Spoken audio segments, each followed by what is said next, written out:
Before we begin, I wish to acknowledge this land on which the University of Toronto operates.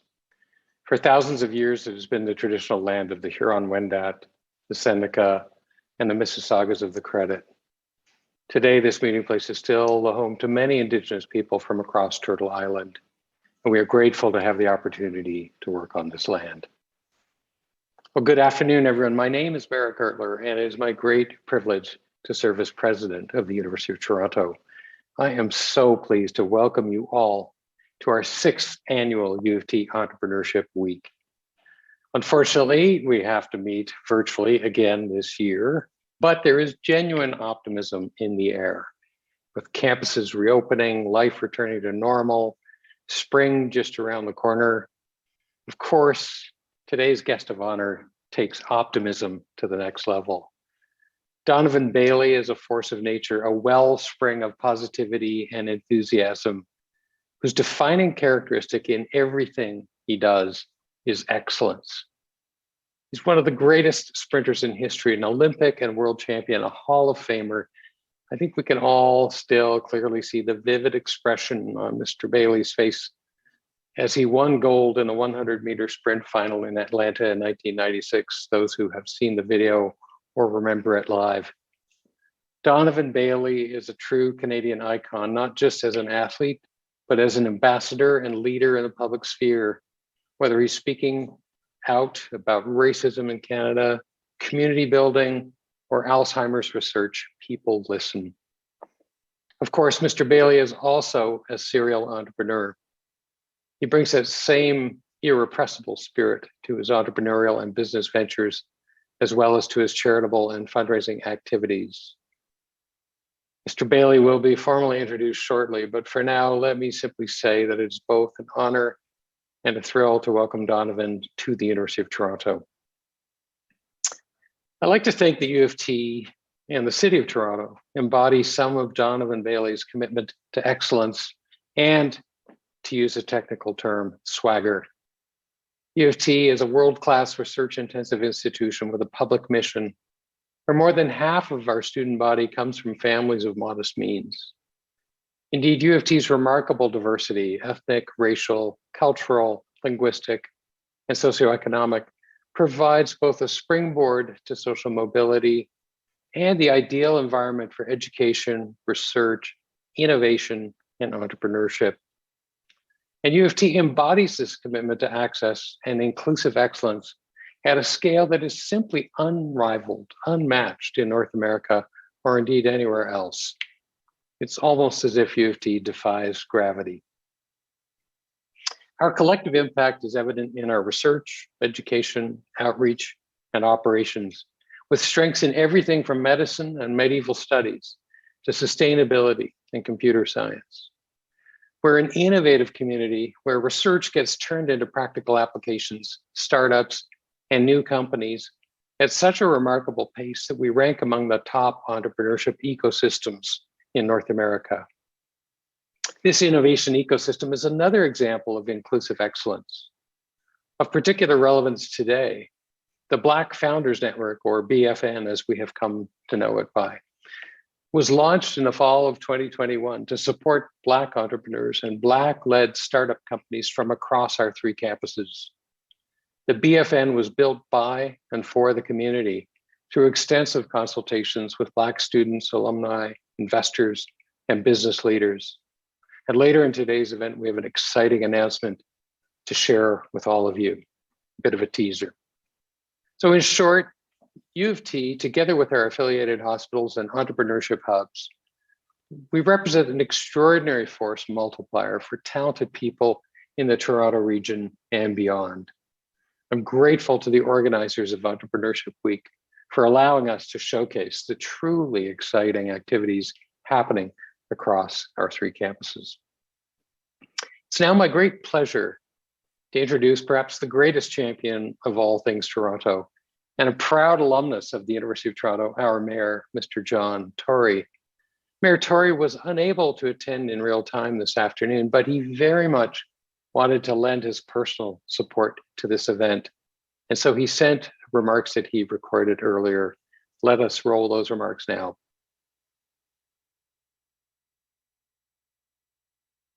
Hello, Mayor John Tory here, and it's my great pleasure to join you all virtually for the UTE Speaker Series, one of the marquee events during the University of Toronto's Entrepreneurship Week. It's incredibly fitting to be joined by a proud Canadian and Torontonian and a champion of sport and business such as Donovan Bailey to inspire us all. As you may have seen last month, he was one of the featured Canadians in our Black History Month poster series celebrating huge achievement. He's had a huge achievement, and speaking of that, the U of T is an anchor of the city's achievement in creating an innovation ecosystem, a fantastic innovation ecosystem, 10 plus accelerators and entrepreneurial hubs across all of the U of T campuses. The University of Toronto is one of the top research institutions in the world, consistently recognized in global rankings across a broad array of disciplines, ranging from health and bioscience to clean tech to artificial intelligence. U of T entrepreneurs have grown to be globally renowned, garnering international acclaim. In total, entrepreneurs associated with the U of T have launched 600 plus venture-backed companies over the past 10 years, and that's created 9,000 plus jobs. These talented entrepreneurs are fostering meaningful economic and social impact, and this is one of the reasons why global investors are flocking to Toronto, and international conferences like Collision want to be hosted by our inclusive and innovative ecosystem. In early 2023, the Schwartz-Reisman Innovation Campus will open, creating a new hub for so many more. This building will serve as a beacon for innovation in Toronto and beyond, and allow us to continue to achieve the entrepreneurial success you are building on and building up this week. So with that, I wish you all a fruitful and productive event. Thank you.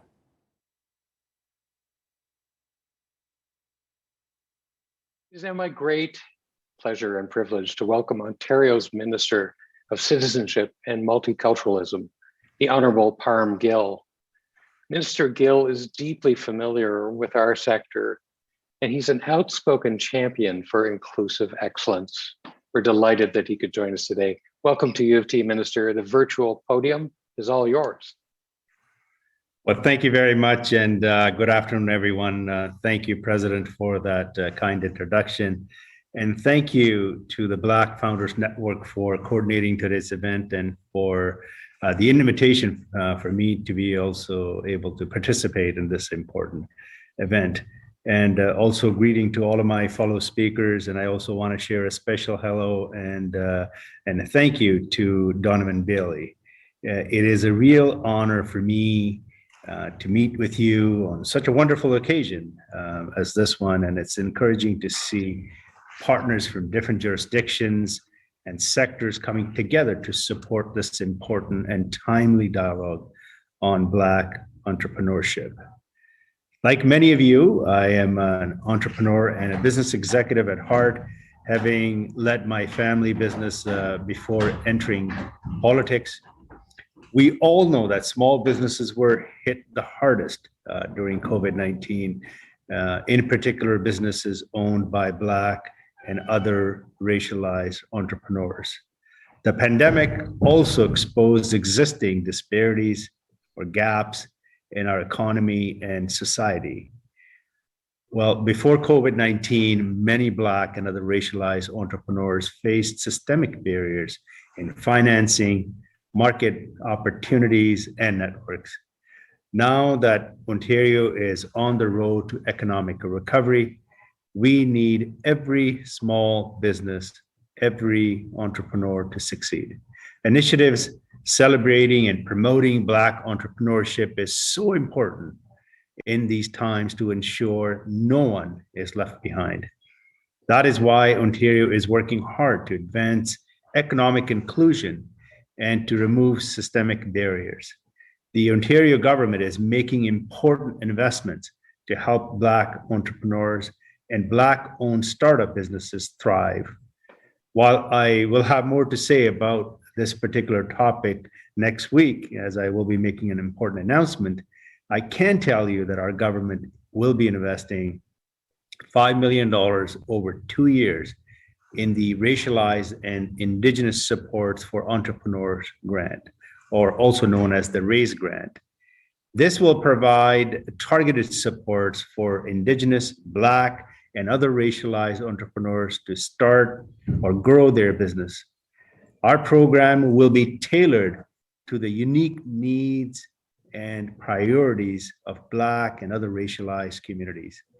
Ontario also invested an additional $14 million in the Black Youth Action Plan to create a new economic empowerment program. This will help community organizations and Black-led businesses create more special projects and build an inclusive workforce. The sector innovation network stream will support Black business leaders in high growth sectors of the economy. Lastly, we are also removing systemic barriers in business. Our government has invested $1.5 million to help develop anti-racism resource hub for businesses to create more inclusive workplace and promote economic inclusion.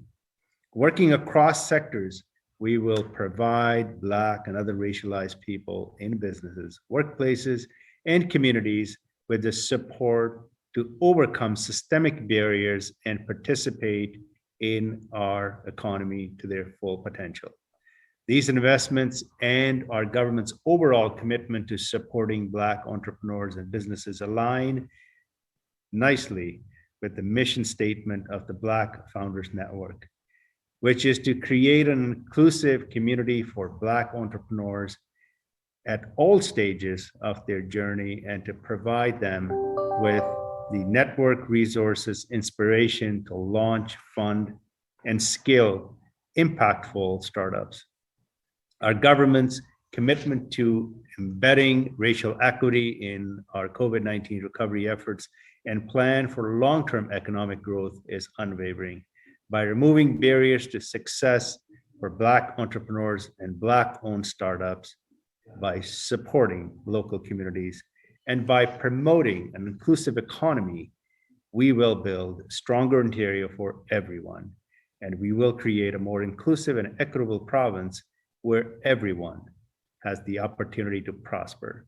With that, I want to thank all of you for the opportunity for me to be able to join you guys. Thank you. Thank you so much, Minister. Thank you for your leadership and for the leadership and commitment shown by your government to this very, very important goal. As you point out, it's the right thing to do, but it's also good for Ontario, good for Ontarians. Next, it's a great pleasure to introduce our Vice President, Research and Innovation and Strategic Initiatives, Professor Leah Cowan. Professor Cowan is Canada Research Chair in Microbial Genomics and Infectious Disease. She is also herself an entrepreneur. She's co-founder and chief scientific officer of Bright Angel Therapeutics, a biotechnology company focused on the development of novel therapeutics for the treatment of drug-resistant and life-threatening fungal infections. Professor Cowan will announce today's prize winners and introduce our next speaker. Leah, over to you. Fantastic. Thank you so much, President Gertler. So in the past decade, members of the U of T entrepreneurship community have launched more than 600 venture-backed companies, as you've heard, and created more than 9,000 jobs. In 2021 alone, the community supported more than 400 teams. But really, when we talk about entrepreneurship and innovation at U of T, we're really talking about much more than just venture creation that's most often attributed to a startup accelerator. We really believe in accelerating new ideas and technologies, accelerating social impact, and accelerating personal development and also talent. The programs and initiatives that constitute our ecosystem spread across 3 campuses and over 10 U of T accelerators. And they're as diverse as the community we support. Our impact is vastly greater than the sum of our parts. This is because there is no wrong door for someone who is curious, innovative, and eager to learn and create. U of T has always played a leading role when it comes to innovating to create social impact. From our collective health and well-being to climate and sustainability, combating racism, eliminating poverty, and developing transformative AI solutions. Our research and innovation community is addressing the major grand challenges facing humanity. We are unwavering in our commitment to maintaining an environment for all members of the UTE family to participate fully and thrive. In celebration of International Women's Day, the UTE community, led by the iCube Accelerator at our Mississauga campus, hosted its Pitch with a Twist, featuring women identifying founders and judges. A feature of Entrepreneurship Week for a third year running, the event focuses on early stage ventures from a variety of sectors pitching their business ideas for cash prizes in kind. Pitch with a Twist stands in support of women entrepreneurs through a competition that promises to break down barriers. More great ideas from diverse voices were featured at the recently concluded FemSTEM Annual Speaker Series in the Temerity Faculty of Medicine's Health Innovation Hub, or H2I. FemSTEM programming supports women in STEM who want to create their own businesses by leveraging the vast partner and mentoring network of H2I, which now supports 160 health-focused companies. Finally, this past October, UTE launched the Black Founders Network, as we've heard, an inclusive community for Black entrepreneurs at all stages of their journey. Built through consultation with over 100 Black founders and over 50 Black-led organizations, and following the recommendations of the University Anti-Black Racism Task Force, the Black Founders Network provides sector-agnostic access to the networks, resources, and inspiration to build, fund, and scale impactful startups. By recognizing systemic barriers, celebrating Black excellence, and providing allyship, mentorship, and sponsorship for Black founders, the Black Founders Network will drive an increase in the number of successful Black-led U of T startups. These initiatives really help to foster inclusive excellence by enabling a diverse group of creative thinkers to move their ideas from conception to impact by capitalizing on U of T's global research capacity, our deep talent pool, and our unmatched entrepreneurship and innovation network. I'm really excited to say that it's now time to announce the winners of yesterday's UTE Startup Pitch Prize competition. So here we go. The UTE Startup Prize for early stage, the second place winner for $5,000 award was SnapRight AI. In first place for $10,000 award was Sparked. The UTE Startup Prize for later stage, the second place, the $10,000 award, goes to Transcripts. The first place for a $25,000 award goes to HDAX Therapeutics. We then had the Low Family Social Venture Fund Impact Award at $10,000, which went to Arterial Solutions. Then there was the Dongjun Family True Blue Prize, which was the People's Choice Award for $3,000, went to Hope Pet Food. The fact that this group of ventures and their founders have been part of 6 different U of T accelerators, including ones on all 3 of our campuses, is really a testament to the incredible strength of the U of T entrepreneurship community. And it's now my great pleasure to introduce our moderator for this afternoon, Rita Treacher, senior business writer and columnist with the Globe and Mail, who has also served as the newspaper's financial services editor. Rita returned to the Globe in 2016 after spending 2.5 years as a reporter for the Wall Street Journal. She primarily covered Canadian banks and insurance companies from Toronto, but also wrote a variety of other stories for the US newspaper. Rita has also covered financial services and economics for the Toronto Star and has held various roles at the Canadian Press and the Ottawa Sun. Delighted to hand it over to you, Rita. Thank you, Professor Cowan. Your enthusiasm is infectious. Actually, you're making me want to go back to school to get my PhD. Forget this journalism thing. It seems like U of T is where it's at. Okay, it is my great pleasure to be the moderator for this fireside chat with Donovan Bailey, who really needs no introduction. He is a household name in Canada. Of course, he's an Olympic gold medalist. He's known best for being that. But he's also an accomplished businessman, and he is the CEO of Bailey Inc. So I want to jump right into our discussion. Welcome, Donovan. Thank you for agreeing to be here today. Rita, thank you for having me, and I'm quite nervous actually. I'm looking forward to this chat today, and I'm in a room full of intellectuals, which is I'm happy to be. Okay, excellent. So for everyone in the audience, Donovan has told me that I can ask him anything. And that's a great level of transparency. It's very rare that people say that when they're being interviewed. So Donovan, I want to ask you at the outset, how did you make the transition from the track to the boardroom? What was that experience like for you? Well, I mean, for those of you, or for those people who don't know my story, I actually came from the boardroom to the track.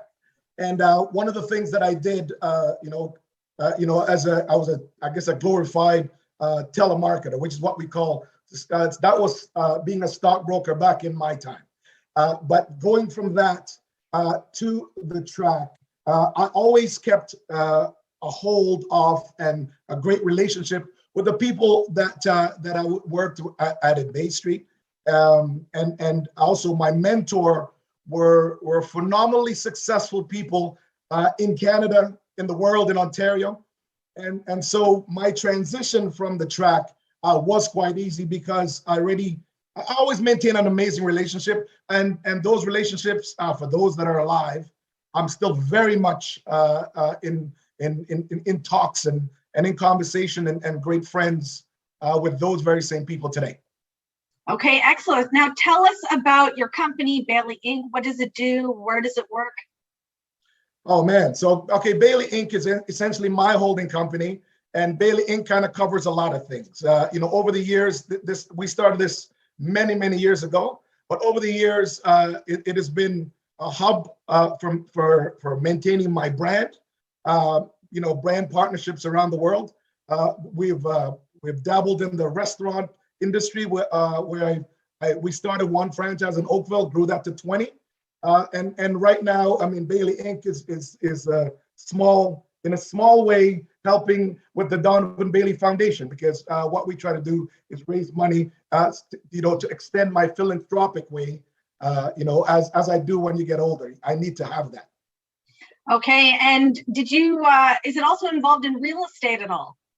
Oh, yes. Oh, geez, how could I forget? I mean, that's, real estate has been the pillar, of my portfolio since I was very young. I was taught, my dad, retired early because of his real estate holdings. At 19, I started investing. I mean, my dad taught me fiscal responsibility, from I was 12 years old. And I'm always thankful for that. I mean, I know that he is my hero. And so I understood what real estate was from I was 19 years old. I ended up buying the family's portfolio, and real estate essentially has saved me over the years in many business ventures that I've gone in and not been successful, not as successful as I wanted to be. But real estate is something that I continue to do from then until today. It's the pillar, absolutely one of the greatest pillars of my foundation. Okay, and of course, real estate is one of the hottest business stories right now. There's a lot of attention both on the housing market, but also on commercial real estate. Interest rates are going up. Donovan, I have to ask you, because I'm sure this audience is full of entrepreneurs. What's your view on the real estate market? Is this a bubble that we're in? Well, I'm praying that it's not. I do have some holdings. I'm praying that it's not. But you know what? When I look at interest rates, one of the things I've always done from having an incredible relationship with the banks is to ensure that they are my partners, and for me to continue to understand the relationship that we have with them. So I'm hoping that it's not a bubble, and I'm not qualified. I am an optimist. I am definitely not qualified to tell you what I think will happen. I'm hoping and praying, as in anyone with massive real estate holdings, that it's not a bubble, and that my investment will stay and continue to grow. Okay, and so they often say in business, no risk, no reward. But I am curious what your approach is to managing risk as a businessman. Well, a lot of times, it depends on which side of business I'm involved in. I believe a big portion of my business when I was actually competing is name, image, and likeness. So, there was really not a lot of risk for me. I mean, my partners then, I was ambassador to those people then that could just afford to pay me to stand out there, smile, and be an ambassador. Risk today is a little different. I definitely like the startup space. I don't necessarily want to always go to Fortune 500 company, but if they have the money to pay me, I will do it. But a startup to me is always so much better now because my bandwidth is so wide for a young entrepreneur. Being a spokesperson, being a brand ambassador is real well. But I definitely like to sink my teeth into what the product is, what the company does, and get to the boardroom, see exactly how it is I can help someone who doesn't have the money to do it. So I think that my risk is a little different from then till now. Okay, and we're going to be taking some questions from real entrepreneurs in just a little while. But before we get to that, what are some of the parallels that you see between sport and business? Well, there's every parallel. Every single thing that we have done, every single thing that I've done in sport, I've done it in the boardroom. I think the greatest misnomer is that you think that you can get rich overnight. You cannot do that. You can't also be the Olympic champion or the greatest sprinter on earth overnight. And the first thing that I always tell entrepreneurs, and the exact same thing that I tell CEOs or young athletes, is that if you don't put the work in, you're not going to get the results. And if you're not passionate about what you're doing, you're not going to get, there's zero passion. If there's no passion coming from you, you're not going to get the results that you want. If you're not disciplined, you're not going to get the results you want. If you're not focused, you're not going to get the results you want. So for me, those are the characteristics that are very important. One, as an athlete, but two, and even more important, as a business person. Okay, and so I have to ask you this. Have you ever failed? What is the biggest mistake that you've ever made in your life? And what did it teach you about overcoming adversity? Oh my God, I fail all the time. I think that the word fail, though, let me define that, please. From I was very young, I think failing or losing are two words I think that I hate to use them. I always, from I was very young, I was always taught that winning doesn't always mean that you're number one. Losing and failing also doesn't also mean that you did not get first place. And ultimately, for me, one of the things that I've always learned that if I was in a race, I'll give you a quick story. In June of 1994, I was in a race in Rome, Italy, and I thought I was the big man on the block. I was a new kid on the block, but I thought I was the big man on the block. I got in a race. I was winning the race. I decided to look over at the race actually had the fastest human beings on the planet at that time, all of them. I looked over at Carl Lewis, Leroy Burrell, Frankie Fredericks, Linford Christie, for those, you just Google those guys. I looked over, I ended up coming fourth.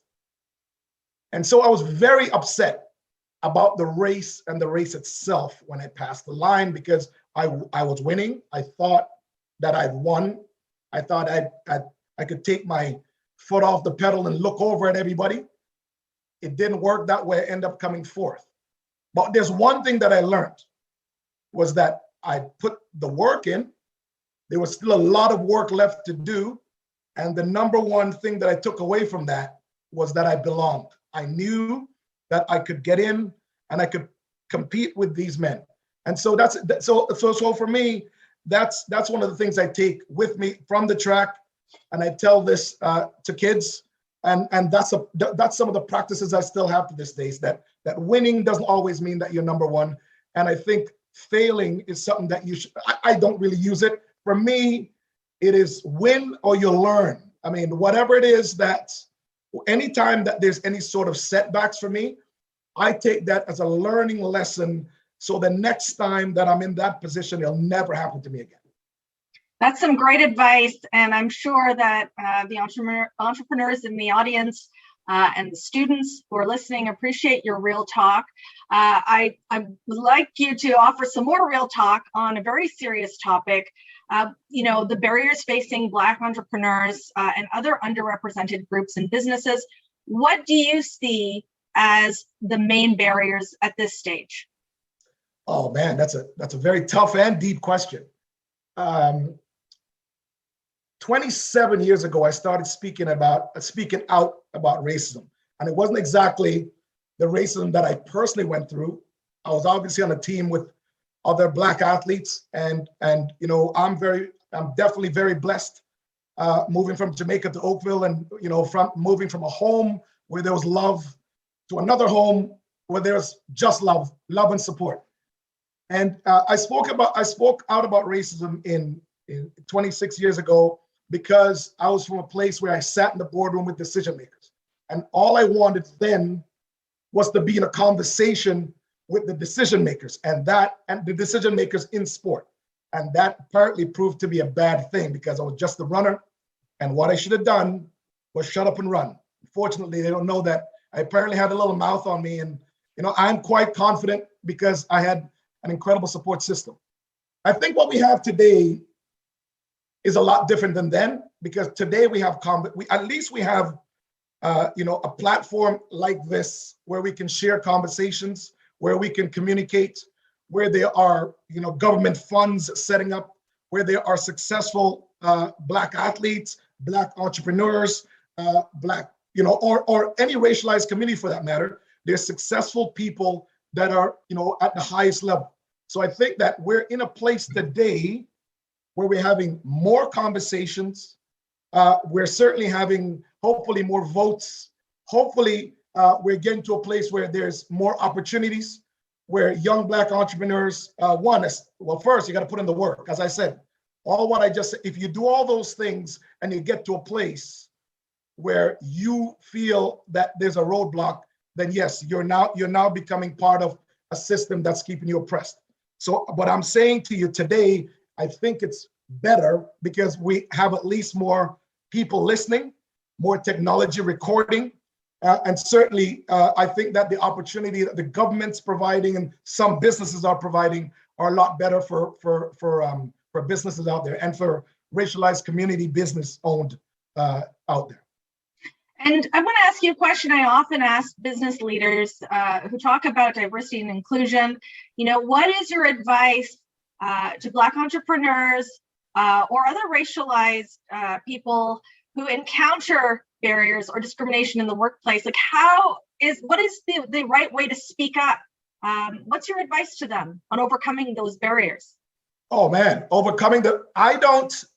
I can tell you what mine is, and sometimes mine might sound a little crazy or maybe a little aggressive.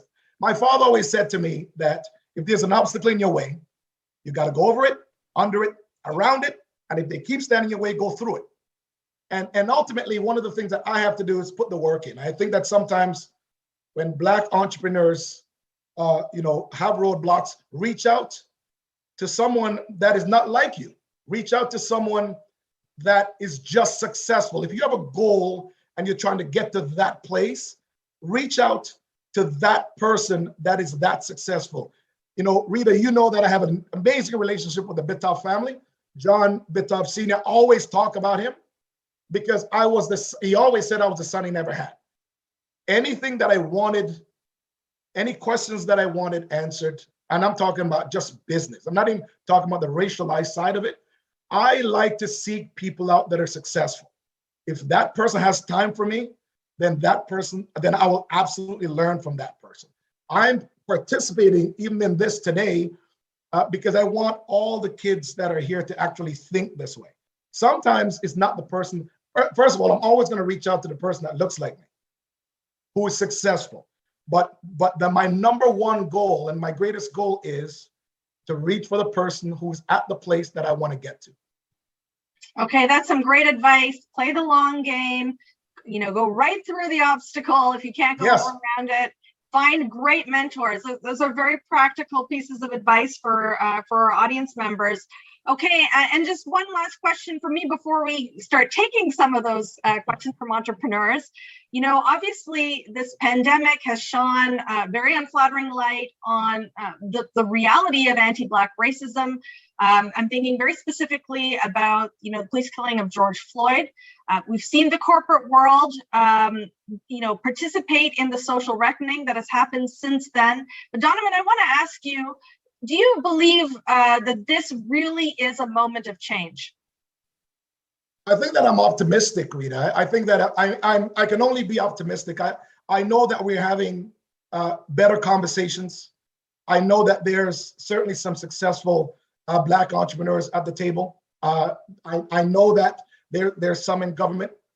And I'm hoping that there's change. I mean, there's still a lot of listening that needs to be done. I think that when someone from a racialized community, I don't care what community it is, when someone is speaking on behalf of a racialized community or from a racialized community, I think from a non-racialized community, your responsibility is to just listen. And I think that's where we are today. I mean, I hope that I can only be optimistic. I'm someone who, I never dreamt I was going to be the fastest human being in the history of the world, but with great support and the work that I put in, I got there. And I know that every single entrepreneur that's here wants to have some sort of exit strategy where they can live the good life. And for that, kudos to you. And I'm a massive supporter. Okay, great. That is some inspiring words from Donovan Bailey. I have more questions, but before we get to the rest of my questions, I do want the entrepreneurs who are in the audience to have a chance to put their questions to you. So first, we have Toby. Toby, please introduce yourself and ask Donovan your question. Hi, Donovan. My name is Toby Olaoye. I'm a co-founder of HDAX Therapeutics. We just recently announced that we won first place in the late stage ventures. Thank you. We are a spin-off from University of Toronto Research Lab of Professor Patrick Gunning, and we're advancing novel therapies for some of the unmet healthcare needs in neuro-oncology and neurodegenerative diseases like Alzheimer's and Parkinson's. I think just trying to build on what some of the questions Rita had asked. I know before you were fundraising, and now you are an investor through Bailey Inc. So you've probably seen both sides. What kind of advice would you give to a Black founder at the very early stage trying to fundraise? I'm sure that this would be very good advice for us and for some of those who are listening today. Thank you. Well, Toby, first of all, congratulations, man. I think that's great work, and you're a winner already. So congratulations. I think that's very awesome. Do you think that you've done all the work necessary for someone to take this to market? We almost there. It's a long process in terms of drug discovery. But at this stage we think we've done enough to get funding to accelerate the discovery process. And so with this, are you trying to build something for an exit, or is this a passion of yours that you want to have for forever? It's a passion that we collectively want to take as far as we can. We understand it's in terms of financial obligations, we possibly may not get to market, but we want to go as far as we can and then exit at that stage. So, and how are you planning on raising money now? Mostly we're talking to angel investors and biotech venture capitals who mostly understand the kind of science we do. And we think they may be the best, not just in terms of the dollar, but also in terms of the expertise they bring. Right. And so how long, obviously, in your industry, sometimes it takes a long time to develop products and also to take products to market to experience cash flow. So how far do you think you are there? Ooh. You thought I was going to be the only one getting questions here. Yeah, I didn't think I was going to be on the hot seat, but yeah. Sorry. Yeah, it's a dubious question. Actually, I don't know how to properly answer the question, because you have to go through phase 1, and then you show safety, and then you go into phase 2. And the timelines can sometimes not be clear. So right. It often depends on the outcome. But typically it's between 6 to 10 years to go to market from when you enter into phase 1. Wow. That's excellent. So do you have, let me ask you a question. And this is a question I ask every single young man or young person who is starting who is starting our business or very much passionately involved in a business? Do you have someone that you can reach to within the industry that you can get advice from as how to grow this? We have a few. Professor Patrick Gordon, who is our mentor, has spun out companies in the past. Some of them highly successful ones. So he's our go-to person in terms of resource and advice. And then he also has friends in the industry that he introduces us to sometimes. So we think we have some of that. It's just how much bandwidth does he have to answer all our questions. We also have good mentors from incubators at H2I and CDL. So we do have a rich base of advisors. But still, it's still like a very challenging task. Right. Trying to take a drug to market for some of us, and we just first-time founders, so that makes it even more challenging. I'm going to tell you something about when I was younger, when I was about 19, 20 years old, and I was very much involved in business on Bay Street. One of the things, I didn't have the internet, all right? But one of the things that I learned very quickly is that I could not be shy. And so I'm going to give you that advice, all right? There's certainly a ton of people that can help you along the way. And because you already have someone that can get you along the way, it's very important for you to reach out to someone who is in exactly the industry that you're the industry that you're in, and the success that you're trying to get to. And the internet exists, my man. And like at the end of the day, you can Google Mark Cuban or whomever, and you can reach out to people. And I'm telling you, if someone doesn't have time for you, then they don't have time for you. But there's always the second guy or the second woman or that person. And I'm just saying to you that part of your passion in being successful is being relentless in ensuring that you are successful.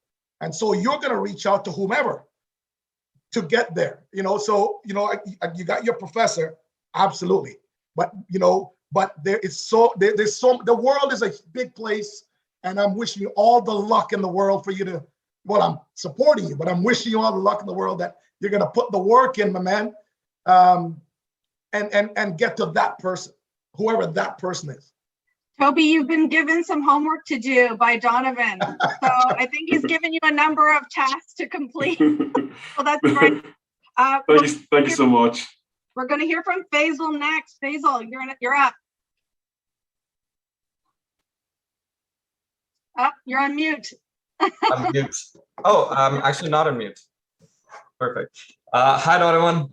Thank you again for such an inspirational answer to the previous question. I already feel inspired. My name is Fazal. I'm a co-founder at PhaseShift, and where we accelerate the development of new materials and better materials through machine learning and computational chemistry. As we understand, as we know, you're an accomplished athletic and also an accomplished businessman. So from that perspective, what parallels do you draw between the sport and the business, with specifically from the view of competition? And what advice would you have for first-time young founders like myself who are relatively inexperienced?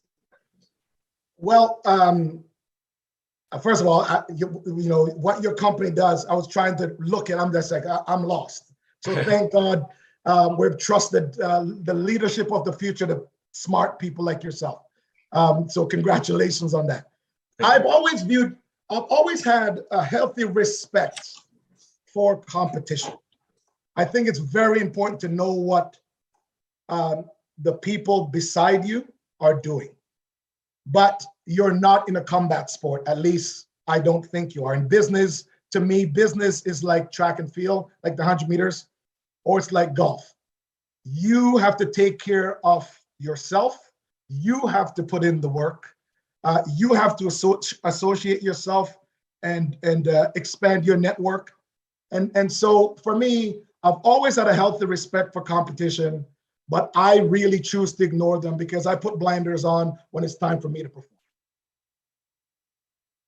That makes sense. I think it's the main point of it is to just think about ourselves and what is our vision, and definitely not ignoring the competition, but making sure that we put in all the work.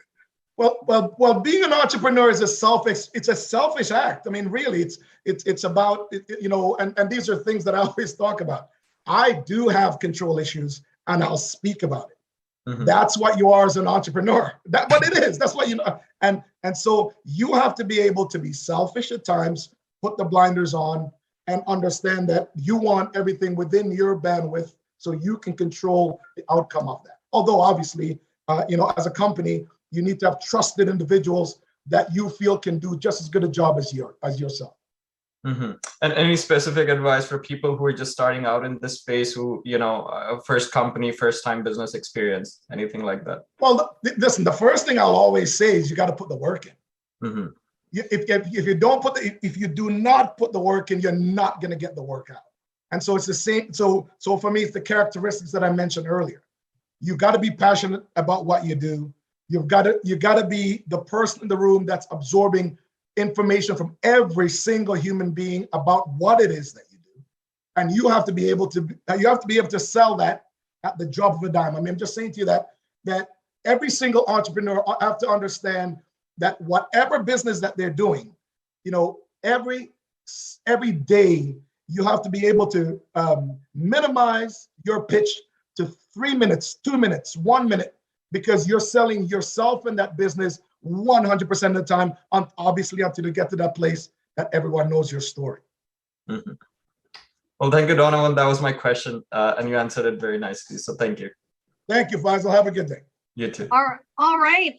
Next up, we have Melissa. And Melissa, one day late and wishing you happy International Women's Day. But you have a very, very good question for Donovan. So the floor is yours.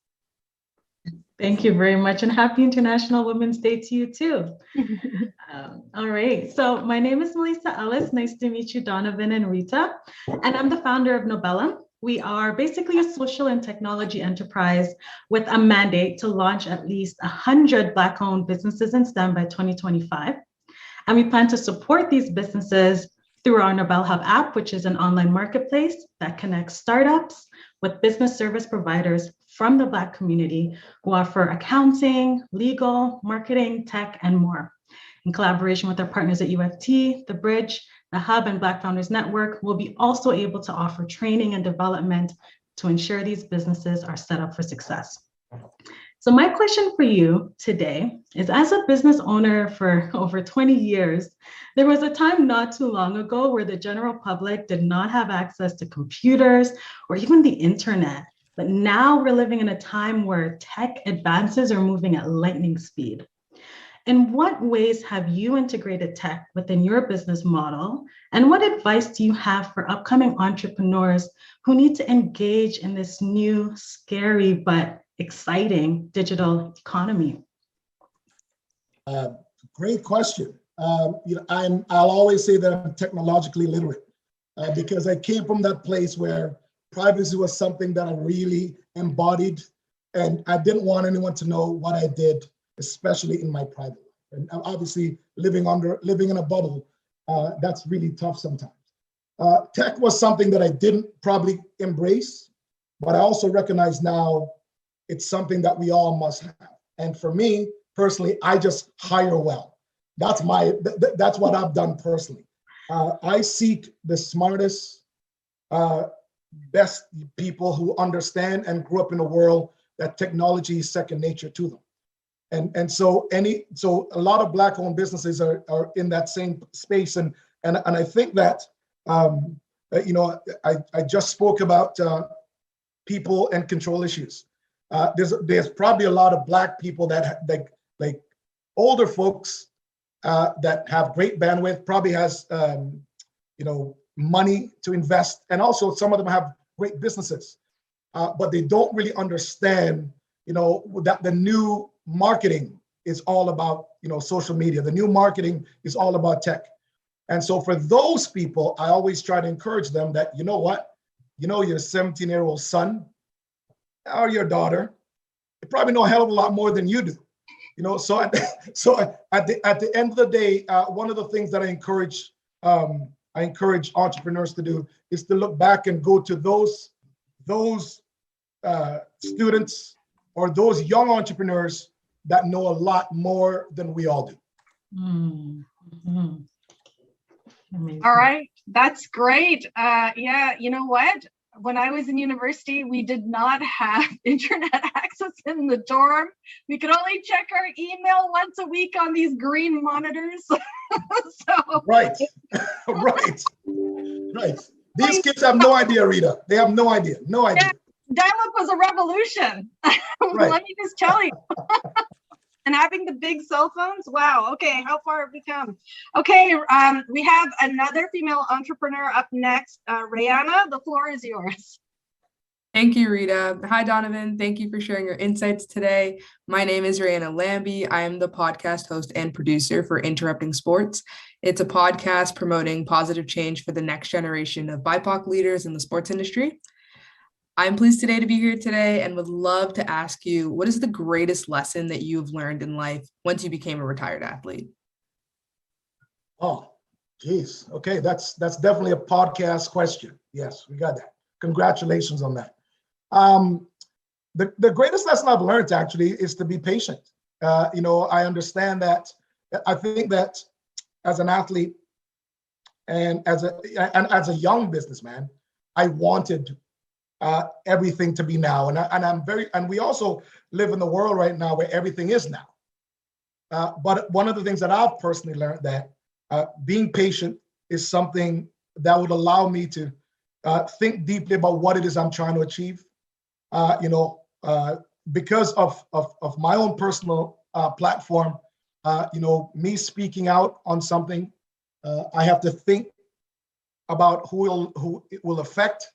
So a lot of those, so there's a lot of nuances in my life right now that patience is one of those things that I have to embody.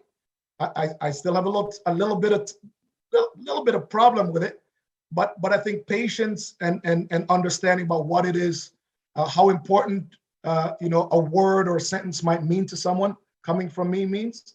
So it's got to be patience. Thank you. Appreciate that. Okay, great. We have 3 more entrepreneur questions, and then I'm going to try to squeeze in as many audience questions as possible so that everybody's questions get answered. Doing my best here. Dominic, you're up next. Hi, thanks, Rita. Hi, Donovan. Thank you so much for joining us today and sharing your insights. I've been taking some notes. So I am a creative. I'm also in tech. I am the creator and host of the Life on Hi-Fi podcast. So nice to hear another podcaster in the room. I explore topics of self-mastery and creative power by sitting down with creative professionals and artists about their journey. So the successes and the not failures, as you said, but lessons often get fleshed out during our conversations. I'm also a co-founder of Deep Dive, which is a web app that's essentially a virtual deck of conversation cards created to help remote workers. I'm a remote worker right now, but created to help guide more meaningful conversations between remote workers. So regardless of where you are in that space, you can just access it online. So I have 2 questions for you today. The first one is, and by the way, I love the idea that you mentioned when you came forth and you took it as an opportunity to see that you belong. So when you have an idea or a goal in mind, how do you bridge the gap between where you are and where you want to be? And that's my first question. And then my second question for reference, I can repeat this after, is... Yeah, I suggest you repeat it after. Let me get this one. Okay, cool.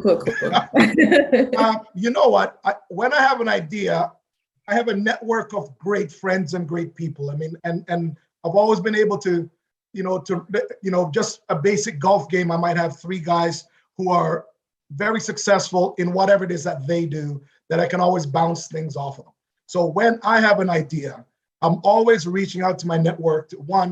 I think that I need to learn as much about it as possible.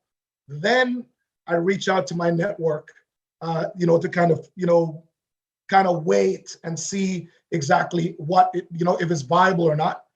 And then from that, I would go to the experts. Okay. I love that you mentioned network because that was going to be my second question, which is you've mentioned you have an incredible support system. So what tips would you share around building that supportive network or team?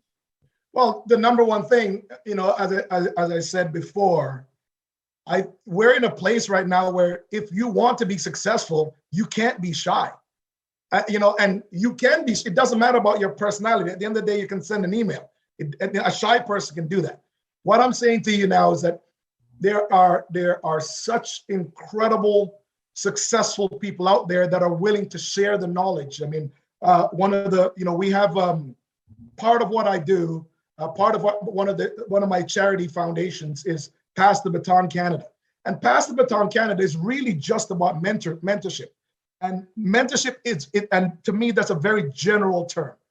Every single person that's successful in Canada can pass on information to someone that's younger, it is so general, and so for me, when you have young people or young entrepreneur, you'll always find someone who's successful, and if they look like you, awesome. If they don't, still pursue it. But there's always going to be people that are successful that you can reach out and you can get to, and you'll always need somebody who's an expert in their field. Always. I mean, if you're trying to get there, there's no sense for you to do research and then be shy about it, and then be in a corner trying to do work by yourself. Got you. Okay, so I'm taking away, don't be shy, and connect with who you need for what you need. Talk to everybody, Dominic. Everyone. Will do. Thank you so much, Donovan. Don't be shy, especially the women out there. Take up space. Take up space. Own it. Okay. This is great advice from Donovan. Alana, you're next. Hello, Mr. Bailey. My name is Elena Bailey. I'm from Manchester, Jamaica, and I'm a third-year civil engineering student at U of T with a focus on environmental engineering. I have a business in Jamaica, but I'm ready to take my entrepreneurial spirit to Canada. So I'm an aspiring founder. Just Modest will be a fashion tech startup focused on size inclusivity, modest fashion, and the technology surrounding sustainable fashion. Bailey Incorporated has its hands in all sorts of sectors. It's very diverse, but I wanted to ask, when you started, do you think it was more important to niche down and focus on a particular area, or diversify early on if you know the vision that you want for your business? And like, just bridging off of that question, how did you measure success at different stages, especially in the earlier start of your business? Oh, that's it. Well, one, I'm going to say that you're Bailey from Manchester, Jamaica, so I believe that there must be some family somewhere. It's not a big place. It's definitely not a big place. So possibly. I'm very certain there's some family somewhere. Anyways, listen, when I started Bailey Incorporated, the first thing was it was actually just to manage my brand and also to house my real estate holdings. So I guess that would be niche.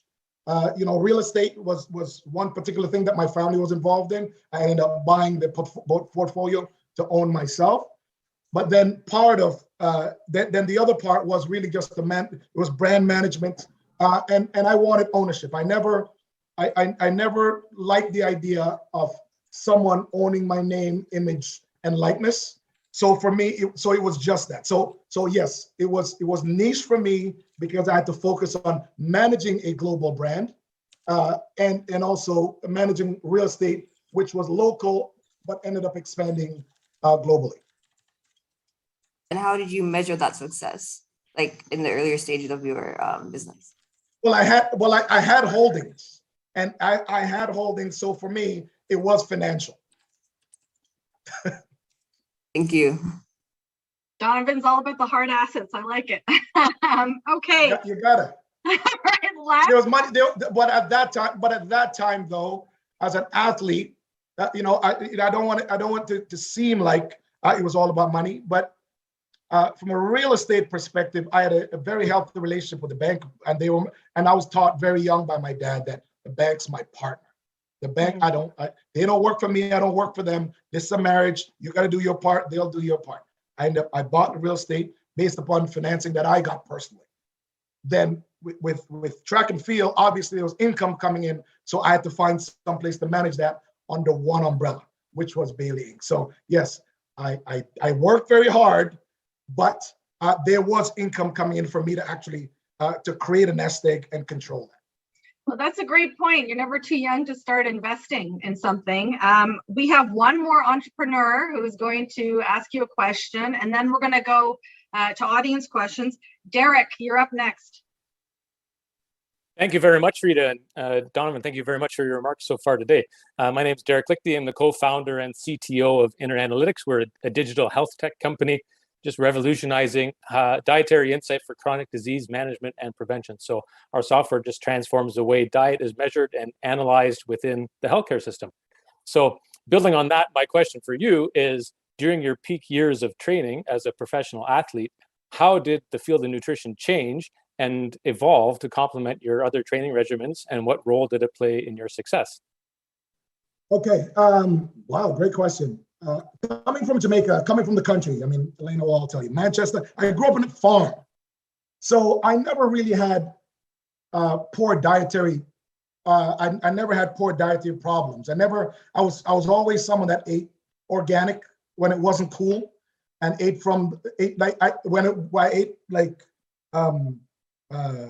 yams and like lots of things from the ground when it wasn't chic to do that. So when I started competing, and I'm speaking to my nutrition, and changing my diet to accommodate 6 to 8 hour training regimen every single day, my diet really didn't have to change all that much. I think that vitamin supplementation was added. That was very, very important. Sleep was very, very important. But counting calories was something that I personally did not do. Fatty foods was something I didn't do. I mean, obviously I ate a lot of fruits and lots of meat. But nutrition played an incredible role, especially when you're the highest level and you're trying to take off, 1/1000th of a second, or you're trying to recover quicker. So you're in a sector that I probably know very well. I have a few friends that are still very active in it, to ensure that you're getting, your body is the greatest computer that ever exists in the world. And you have to feed it and put proper gas in it to get the proper results out of it. So I do like your sector, actually. Yeah, great. Thank you very much. Okay, great. Donovan, I feel like I need to go to the gym after our session today. You've inspired me. Don't, Rita, it's okay. You can have a glass of wine after. Sure, okay, good. After, yeah. All right. We're going to get to as many audience questions as we can during the time that's remaining. Here's the first one. In entrepreneurship, we've been coached to build a team of people that are smarter than us in the areas and fields important to the company, and assigning them big and relevant projects. Was it difficult to move from the position of performing and executing to delegating and coaching? And this is from Stephanie. The short answer is yes. Yes, I think that, I said earlier about all entrepreneurs have control issues, and be proud of it and own it. However, it's very important for you to find someone who always can do as good as what you think you can do yourself. So I've been able to, although when I was competing, everyone thought that I had a team of 50 people, I had a coach that I trust and I believed in. I felt that he was the smartest person. He wrote the best program. And so, he was the best, biomechanic coach in the world. And my nutritionist was actually also, the head of my medical team, which is also him. He was a chiropractor, soft tissue specialist, an acupuncturist, as well as my nutritionist. And I was very, very comfortable knowing that he was the greatest at all of those things for me.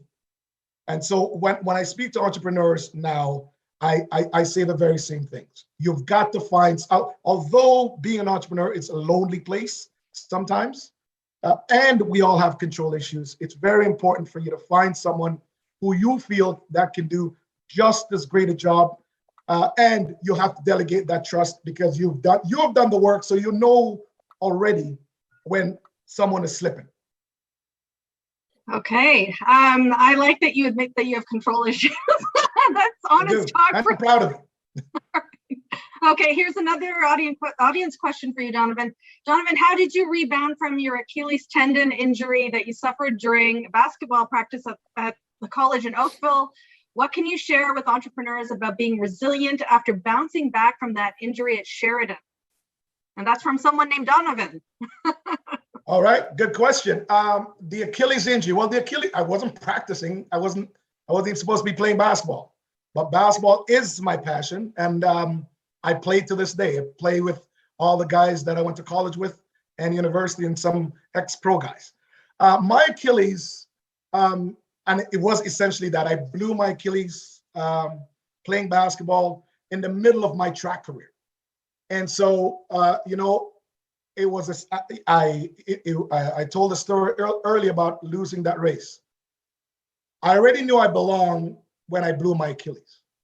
So the number one thing was for me to seek out who the very best surgeon was going to be. The first surgeon I spoke to, he said, Donovan, there is no way that I'm going to operate on your Achilles. You're the fastest man in the world. And there's no way that I believe that my brand will be able to get that, because if you don't get back to that place, then I no longer have a job.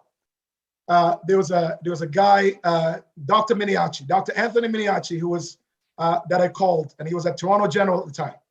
And he goes, Donovan, of course, let's get it done. Do you plan on competing again? I said, well, I haven't decided whether I was going to retire. And I didn't really want to be retired forcibly by an injury. And so I called Dr. Anthony Miniaci, and I said to him, can you do it? And, that's all she wrote. I took 1 year off. He did an amazing surgery. I took 1 year off. I came back, and, 1 year I was not the number one sprinter, at least in Canada. In 2000, when I went to the Olympics in 2001, I retired as a number one sprinter. Now, for me, it's still reaching out to the people who you think are best qualified to help you. That's exactly what I did on the track. That's what I do in business. That's what I did when I blew my Achilles. The very same person that rehabbed me was Dr. Mark Lindsay, the same person that I was with during the greatest years of my track and field. So the resilience that I had when I blew my Achilles was, one, reach out to the best surgeon, find him, the guy who's confident in knowing that he could do the job. Also the guy that's done many of these. I don't want to be the first patient ever. Don't ever be that guy. So he had done this a long time. And so and Mark Lindsay and also my coach Dan. So the same team that I had at the highest level was the same team that rehabbed me to get me back to the highest level. Okay, we have about 3 minutes left, Donovan, but I do want to ask you one more audience question. I think this is a really good one. Are you still training? Neil wants to know. Actually, we all want to know. I think that we have to define training, Rita. Okay, so the short answer is no, because training to me was a job. So it's the same amount of time. You have to think about this. We're at a forum with entrepreneurs. So you're spending your entire day thinking, you're training, you're thinking about training, and you're living with training. So if I go and start training today, that as the definition is to me, that I'll be doing this all the time. I play golf in the summertime. I play basketball in the wintertime to try and keep the fat off. But no, the definition of training to me means that I'm completely committed to it. And I would be exhausted. I'm exhausted thinking about what it would be like today to get back out to the track and train, 6 to 8 hours a day, then go have, therapy, then lift weights for an hour and a half. Then you have to deal with nutrition. Oh my God, I'm exhausted even thinking about that. So the short answer is no. Okay. All right. Just so we end this on an optimistic note, Donovan, we've heard that small businesses bore the brunt of, the various economic shutdowns during this pandemic, but I want to know what gives you hope for the future of entrepreneurship in Canada. Oh, wow. Well, first of all, I didn't think that was a bad note. I didn't think that me not training is a bad note. What gives me hope, though, Rita, is that there are, even sitting in this forum tonight and today I'm getting questions. I believe that the world is in incredible hands with the intelligence that I've even seen on this stage. I think that we have some amazing, successful people, and I am your biggest supporter. And ultimately for me, I trust that you'll do an incredible job so I can hopefully, be on a beach someplace in my old age and watching you all succeed and exit and become amazing millionaires, billionaires, or philanthropists. Okay. Donovan, I want to thank you so much for your valuable insights and real talk that you provided the audience with today. I'm sure that they have absolutely lapped up your advice. We really appreciate your time. Now I want to introduce Ifosa Obano, who is Program Manager of the Black Founders Network at the University of Toronto Entrepreneurship. Over to you. Thank you so much. And thank you, Donovan, for that great conversation. I really love the transparency. And I'd like to thank Minister Gill, President Gertler, and Vice President Cohen for the kind support to the Black Founders Network. So in line with the theme of creating successful Black founders, I'm super excited to share the new opportunity that we're providing to through the Black Founders Network. I'll start with a quick refresher of BFN for those who don't know about it. So our mission, as you can see on the screen, is to create an inclusive community for Black entrepreneurs at all stages of their journey and provide them with the networks, resources, and inspiration to launch, fund, and scale impactful startups.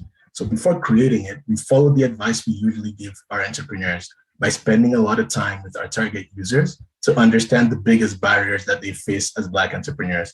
So I spent 8 months consulting with more than 100 Black founders, 50 Black organizations, and many Black-focused investors.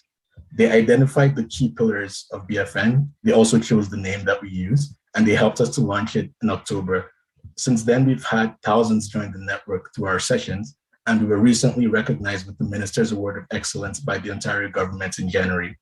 The BFN also strongly aligns with the recommendations from the university's Anti-Black Racism Task Force, which was formed last year to promote Black inclusion and excellence. On the next slide, you see a graphic that breaks down the structure of the Black Founders Network. We are industry and stage agnostic because of the diverse range of aspiring and existing Black entrepreneurs who needed our support. The top of the funnel captures the community experience, which helps us drive awareness, education, and engagement with entrepreneurship in the Black community. Many of the people you saw speak today and ask questions come from the Black Founders Network and have been engaged in pursuing their ventures. This then feeds into the stage-specific streams for those that are ready to take action. First, we have BFN Core, which is for anyone who's just getting started in entrepreneurship. We provide 101 level training, help you with co-founders, and aim to provide what we call Smart Start grants, up to $5,000 to help you build your initial prototype. Then we have BFN Accelerate, which we're actually launching today. It's a 3-month-long cohort-based accelerator for Black-led startups who have functional minimum viable products that are looking to accelerate their growth. I'll share more in the details shortly. And finally, we have BFN Scale, which is for Black-led startups that have an established track record and recurring revenues. We help them to make sustainable development with their ventures, and we're aiming to provide funding between 50 to 200K with tailored support from our investment partners. And the target outcomes for these companies are growth hiring, increased profitability, and increased market share. Now I'll talk briefly about BFN Accelerate, which we're launching today. It will help with programming and resources to better develop and accelerate the adoption of each startup's product or service with their customers. The key outcomes here are achieving problem solution fit, generating recurring revenues, and reaching product market fit. The program would also involve practical learnings from the most successful Black-led startups today and their founders, with a huge focus on community building. We aim to provide up to $25,000 in non-dilutive funding for each venture selected. And we'll also be working with partners who invest in Black-led companies for investment readiness and following support. It is open to startups from our community with one identifying Black founder. You could be a U of T student, alumni, faculty, or staff, or you can be affiliated with one of our campus-linked accelerators. We are also working to engage top non-U of T startups through nominations from our community partners. Applications will be open today until May 6th, and the selected companies will be notified before the end of May. You can learn more through the link, which will be shared, or by checking the link on the screen. And finally, I would like to welcome Professor Scott Mabry, who is the Vice President of Operations and Real Estate Partnerships at University of Toronto, to give us today's closing remarks. Over to you, Scott. Thank you, Afosa, and good afternoon. Huge thank you, Mr. Donovan Bailey, for your keynote highlighting the parallels between competing in sport at the highest level and competing in business and entrepreneurship. Your comments about, loving competition. I ran track in junior high and high school, completely different. But the reason I mentioned that, as a recent new immigrant in 1996, I remember exactly where I was for 9.84 seconds. And it was such a wonderful welcome. I thought, wow, what a great country my family and I have landed in. So huge thank you. Your inspiration is also timely, given all the work being done to support our Black entrepreneurs and other underrepresented communities. Your comments also about real estate. My final comments, I'm going to show some pictures of some real estate that the university is doing in the innovation and entrepreneurship space. So stay tuned, a few minutes. Thank you, Rita. What a wonderful and stimulating questions and moderation you did. I think it would just be wonderful to be interviewed by you, and I will continue to read you in the Global Mail, but I now have a different experience. Thank you to all the startup founders who posed questions to Donovan. It was great to learn about the exciting ventures. Being a former chair of chemistry, I particularly like what Faisal was talking about with phase shifts. The others are just, is such a optimistic outcome of this and hearing what the future holds. Thank you to all in the audience. I now want to encourage, after we're done here, for you to attend the virtual True Blue Expo. It's on the same platform you're on now. There's 50 booths. They'll be available for you to visit till 4 p.m. They're hosted by representative U of T's campus accelerators, our startups, community partners. And I will tell you that this is not the expo you're craving, an in-person experience, but I will predict, and if I could have the slides now, Melanie, that next year, we will be in a completed building you're seeing that sits on the northeast corner of College and University. This is the Schwartz Reisman Innovation Campus, Phase 1. The West Tower will be occupying it in January. I'm hoping we'll have this event there next year's time. The Vector Institute is the anchor tenant here. There's a whole bunch of scaling AI companies will be in this building, but also student entrepreneurs. All the student-based space is in that domain. What you see there, we went to market on February 1st to select a partner who built bioscience buildings elsewhere in the world. That will be the Schwartz Reisman Innovation Campus Phase 2. It's the East Tower, a 400,000 square foot bioscience laboratory building that will again house really bioscience scaling companies. It will host student companies in the scientific area, and maybe we'll host Faisal there as his company continues to grow. This will really represent a very significant investment by the university in real estate, in building spaces that will receive the output of the University of Toronto and our partner hospitals, innovations and discoveries that will alter positively the life of this country and frankly, globally. We haven't been shy about doing other things too, and Partners in Mars will be opening this summer. the nucleus in the Waterfront Innovation Center down on Queens Quay that has 55,000 square feet of entrepreneurship space, and it'll be available this summer. Really, this all starts at the University of Toronto with a simple premise that discoveries are made and we want to facilitate their movement out into the marketplace. All of what we've been hearing about today, the real estate component is to help facilitate that aspect. We took advantage of COVID to accelerate all of our capital projects wherever possible. And I think as we come back, as the campus becomes more dynamic, more engaged, lots more going on, the university community will be able to experience all that's been accomplished while at least some of us have been away. But thank you. I will sign off now. Appreciate the great hour-and-a-half session here. I feel really ready to look forward very optimistically with just the great stuff people describe doing. So thank you very much.